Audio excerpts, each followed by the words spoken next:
West Virginia has an endless expanse of nature and is famously known for being a wild and wonderful place to explore. Its vast rolling mountains span across the entire length of the state, and hiding deep within them is a plethora of wildlife. Today we are exploring an incredibly healthy ecosystem near Elkins, in a secret location that we are not allowed to reveal, as it is heavily protected for conservation purposes. We have special permissions to explore this location and are working alongside field herpetologist Tim Brust. Tim specializes in surveying protected wilderness areas, where he safely catches, records, and releases reptiles and amphibians. Just got there, Tim. What we have here is a northern water snake. Our mission is going to be anything but easy, as the goal is to locate one of the rarest amphibians in the great state of West Virginia, a giant salamander that is known as the hellbender. Wow, there's the river.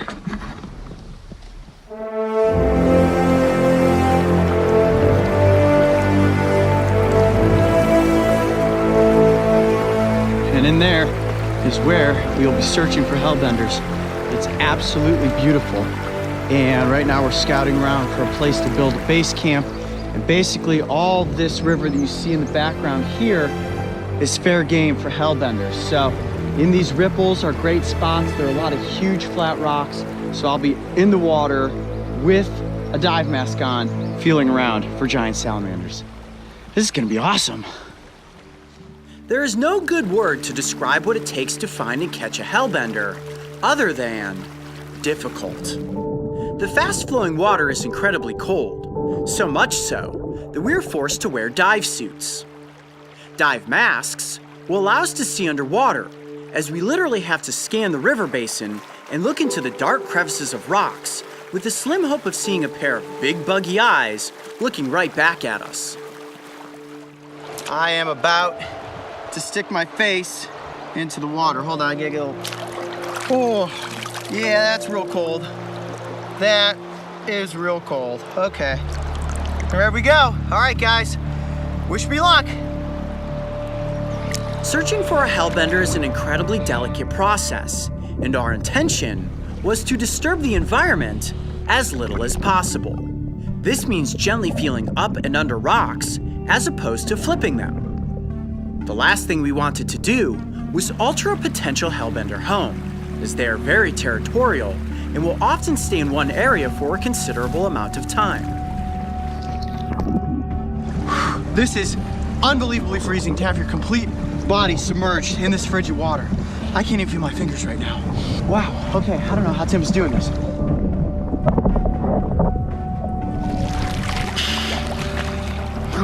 Nothing yet. It is freezing. Our epic hellbender hunt went on for hours. At this point, I was completely frozen and ready to call it a day. Yet Tim absolutely refused to give up, and his persistence finally paid off.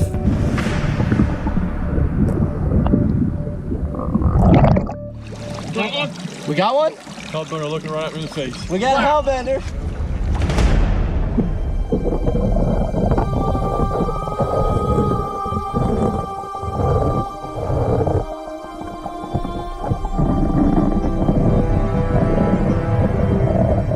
Okay, so we have a hellbender, 100% right here underneath this rock. Tim's gonna use a gentle maneuver to coax it out, and I'm gonna try to scoop it up in the net. Is it big? It appears to be. Is it big? Tim says it's big. It's a big one.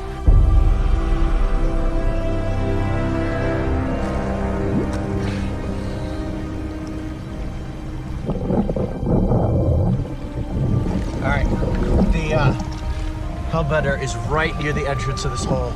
We have a really good chance at actually catching it.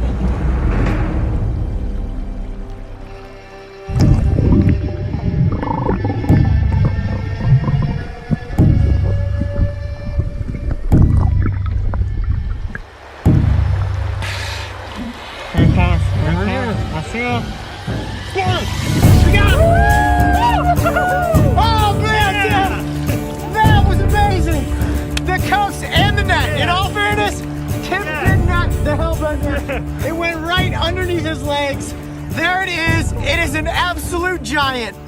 Yes. Wow. That was the hardest hellbender catch I've ever had. Wow. Oh, man. That was an amazing maneuver. He just grabbed it up from my head. It shot out in between his legs and he netted it. Wow. That was incredible. Look at the size of that giant salamander. That's a big one. That's a big one? That's a good one, yeah. Wow. Man, what a weird, Gorgeous. what a weird creature. Most bizarre salamander I have ever seen. Okay, we need to find ourselves a good controlled spot in decent light and get the salamander up close for the cameras. All You right. ready? Yeah, man. Yes, we got one.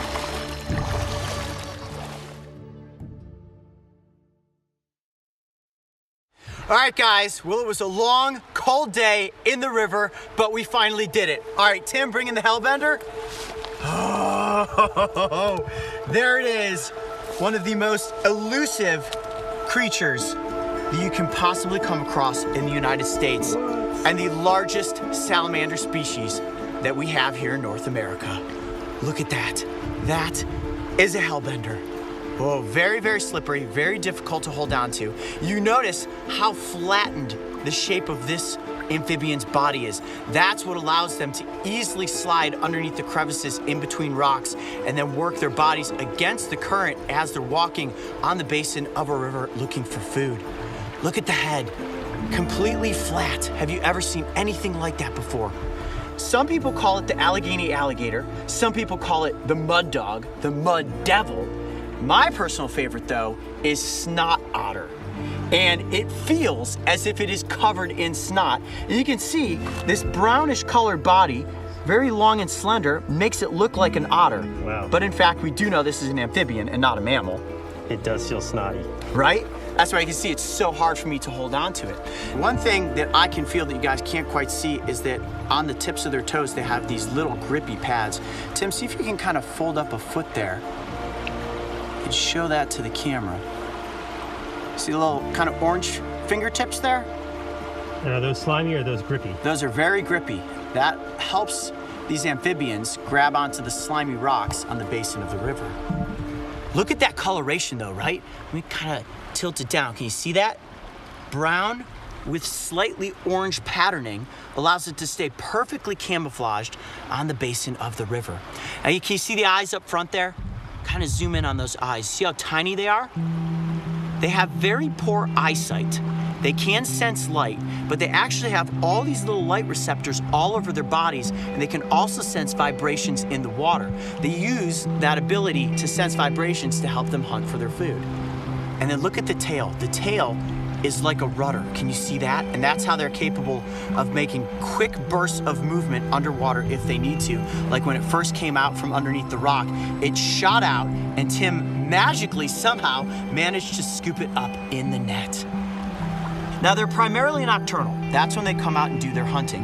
And 90% of this amphibian's diet is made up of crayfish. They will eat small fish, they will take other little invertebrates, and believe it or not, a large one like this will even eat other hellbenders. They're very, very territorial. And oftentimes, a smaller hellbender may lose its life to a larger one like this if it wanders in to the wrong neighborhood. I am just in such awe of this creature right now. It is unbelievably incredible. Like, I never thought I would ever see a salamander this big. Now, it is the largest species of salamander in North America and the third largest species of salamander in the world, third only to the giant Chinese and Japanese salamander. And look at that little face. How adorable is this creature? It's kind of staying pretty calm at the moment. I'm gonna dip it back down into the water. I need to make sure that this amphibian stays hydrated at all times. Here, Mark, come over top and let me show you these lateral skin flaps. This is one of the most interesting things about these amphibians. Can you see this? Sure can. See those flaps? These flaps actually help them oxygenate, and they absorb all their oxygen through the water. Well, hello. Hi there. What's your name? Should we name you? Herbie? Herbie the Hellbender? I think that's a yes. Oh, yeah, he gave me a little squeak and blew some bubbles. Well, it's interesting because they breathe through their skin, and scientists actually aren't sure if they use their lungs to breathe or just for buoyancy underwater. And right there, I would definitely say that it kind of looked like it came up for air. At least it exerted some air from its lungs, probably so that it could get down to the bottom of this tub of water. Now, one thing that I do want to do very quickly here is actually get the length of this hellbender. We're gonna do a little biometric research here. Try to get completely stretched out here. Tip of the snout to tip of the tail. I think with the bend, it's 20. That looks like a 20-inch hellbender right there. Wow, 20 inches in length. So, Coyote, how old is this amphibian? Well, nobody really knows for sure how long they can live, but some scientists think they can live as long as 70 years. Wow. I would guess that this one, based on its size, is probably somewhere between 25 and 30 years of age. So about as old as we are. Yeah, pretty much. This is an old creature, and they're very susceptible to pollution. This is what we call an indicator species, and the fact that we found one here in this river is a really good sign that the water system is in fact healthy. Now, their larvae are the ones that are most susceptible to pollution, but because they absorb so much of the environment through their skin, like all amphibians, if it's a polluted area, there's not a good chance that they're gonna survive. Well, it was one very long and very frigid day searching the rivers of West Virginia, but we finally came across the elusive hellbender. I'm Coyote Peterson. Be brave. Stay wild. We'll see you on the next adventure. All right, let's get the salamander back into the water. Over the past century, hellbender populations have greatly declined. And while the species is not officially listed as being endangered or even threatened, it is protected across its range, and strong conservation efforts are helping to preserve the species. Organizations like West Liberty University, which has the largest hellbender conservation facility in West Virginia, are currently head-starting hellbenders for release into the wild, helping to ensure a hopeful future for these giant amphibians. All right, there he goes, back up underneath this rock. Yes, all right, well, Herbie is back in the wild. High fives, Tim, amazing job. That was one wild adventure. All right, guys, let's get out of this river and warm up. I know that I will never forget my time spent in that freezing cold river, working alongside Tim, and the moment he successfully netted that incredible creature. We got him! And as it disappeared back into its dark, watery lair, I felt a sense of overwhelming gratitude for being given the chance to get up close with the one and only hellbender. If you thought the hellbender was bizarre looking, make sure to go back and check out the episode where I was inked by the brown sea hare. Gross. And don't forget, subscribe so you can join me and the crew on this season of Breaking Trail. Wow, I never knew the slugs had eyes before.